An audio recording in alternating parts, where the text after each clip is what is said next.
рәміздердің бірі. Тәуелсіз Қазақстанның мемлекеттік туы ресми түрде 1992 жылы қабылданды. Қазақстан Республикасының мемлекеттік рәміздер туралы конституциялық заңымен қабылданды. Еліміздің туы көгілдір түсті тік бұрышты кездеме. Оның ортасында арайлы күн бейнеленген.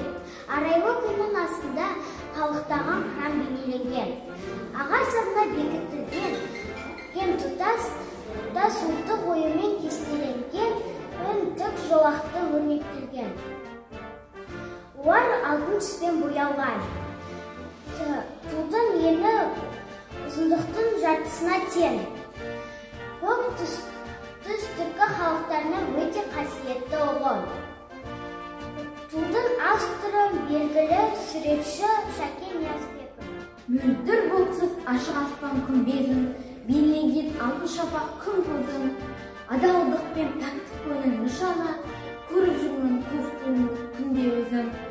Көгілдір түс, мөлдір таза пәктігім, ырымдарды болса екен деп жақсы күн.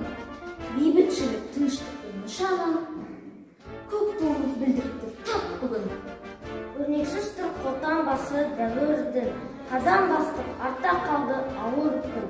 Қазағымның ұлттық қошқардың езі әлі күнге көкейінде бауырсыз. Қазағымызға таныс өрнек ежелден, қуат берген зұлымдықтан жебеген, қастерлеген қошқар емес өрнегін, қасиетті бір күніне теңеген. Қырап құстай маңғазы да қырағы, болса екен деп бейбітшілік тұрағы.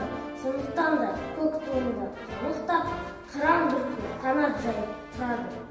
Айнамайды аспаннан біздің тудың бояуы, оны халық қашанда биікке іліп қояды. Көк аспанда қызыл күн, көк аспанда жас қыран, естігенде біздің сол ғарыштың астынан жанатындай өзі олжа, жалын шарпып бетімді. Туымызда қазақша сөйлеп тұрған секілді.